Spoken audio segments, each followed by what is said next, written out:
안녕하세요. 달려라 경기 김혜진입니다.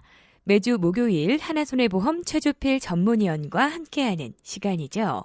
이 본격적인 여름철로 접어들면서 운전자들에게는 졸음이라는 불청객이 찾아오게 되는데요. 이 졸음운전은 도로 위의 조용한 살인자라고 불릴 정도로 그 위험성은 이루 말할 수 없습니다. 그래서 오늘은 이 졸음운전의 위험성과 또 대처법에 대해서 좀 자세히 알아보는 시간을 마련했습니다. 하나손해보험의 최주필 전문위원과 함께하겠습니다. 안녕하세요. 안녕하세요. 네, 위원님 이제 본격적인 여름철로 접어들었습니다. 그래서 이 졸음이라는 불청객이 운전자들을 찾아오게 되는데요. 어떻게 좀 우리가 대처를 해야 될까요? 출입금지에도 소용없습니다. 옵니다. 네. 그리고 졸음운전은 그 고속도로에서 발생하는 사고의 24% 정도가 졸음운전입니다.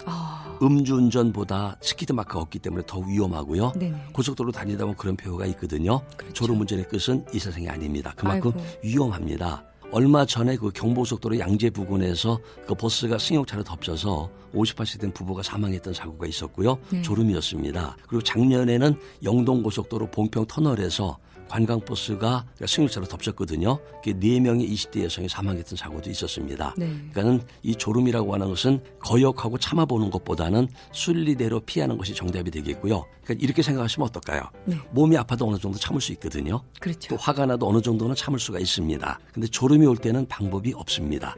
뭐 찬물에 세면을 해도 그때뿐이거든요. 네. 뭐 껌이나 오징어를 한 마리 다 집어넣고 이렇게 입에 가득 넣고 씹어도 졸음이 오는 건 마찬가지거든요. 그래서 천하장소도 들지 못하는 이 세상에서 가장 무거운 게 눈꺼풀이라고 표현하는 거겠죠. 네. 반드시 쉬어야 됩니다. 네.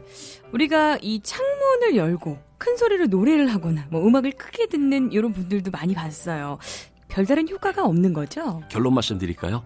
그때뿐입니다. 저도 많이 해봤거든요. 네네. 그래서 지금 혹시 졸음이 오는데 눈에 힘을 주시거나 또는 창문을 열고 자신의 뺨을 때리면서 만약에 무리하게 운전하는 분이 있다면 모든 걸 뒤로 하십시오. 휴식이 최상입니다. 네. 조금만 더 하면서 미련 갖다가 잘못하면 모든 것을 잃어버릴 수도 있습니다.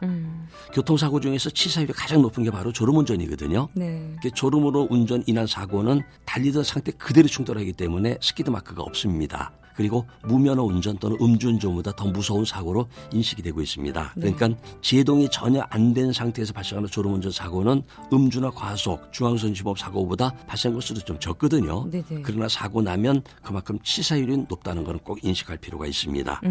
졸음이 오면 참아보겠다는 노력보다 순응하시는 거 다시 한번 강조드리고요. 운전하는 것은 시각과 청각을 통해서 받아들여진 모든 교통정보, 그다음에 손과 발을 이용해서 조작하는데 달리는 자동차 핸들을 잡고 잠을 잔다는 이것은 생명 포기하는 행위와 다를 게 없습니다. 네. 자, 그럼 이 졸음운전을 우리가 예방하는 방법 어떤 게 있을까요?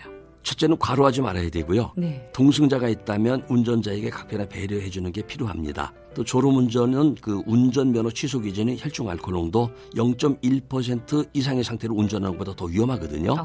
잠이 드는 과정, 그다음에 잠깐 조는 시간, 그리고 다시 잠에서 깨어나는 등의 시간까지 합치면 약 3초에서 4초 정도를 거의 무방비 상태로 달리게 되는데 시속 100km라면 1초에 28m 가니까 4초면 얼마입니까? 그 먼 거리를 눈을 감고 운전하는 것 같은 거죠. 그렇죠. 졸음운전은 해서도 안 되고 다른 사람에 피해를 주기 때문에 적극 삼가실 필요가 있겠습니다. 네, 그렇군요. 이 졸음운전 위험이 좀 가장 높은 시간대 언젠가요?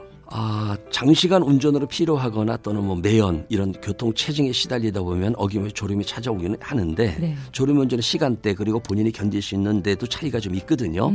근데 정도의 차이는 있겠습니다만은 자가 운전하시는 분들은 오후 한 2시경에 사고가 제일 많대요. 2시. 버스 운전하시는 분들은 오후 6시경에 피로가 많이 몰려오고요. 택시 하시는 분들은 오후 10시에서 새벽 2시 사이에 가장 졸음이 많이 몰려오는 시간대라고 합니다. 네. 그래서 이때는 뭐 과일이라든가 껌, 사탕 등 배가 부르지 않은 음식을 먹으면서 입을 움직여보는 것도 좋은데요. 담배는 좀 삼가는 게 좋습니다.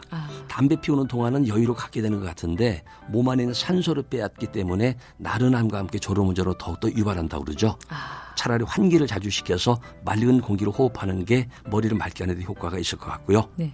졸음운전만큼은 절대 해서는 안 됩니다. 네, 주의하셔야 될 것 같습니다. 오늘도 도움 말씀 고맙습니다. 감사합니다. 세계 속의 경기도 협찬 달려라 경기 진행의 김혜진이었습니다. 고맙습니다.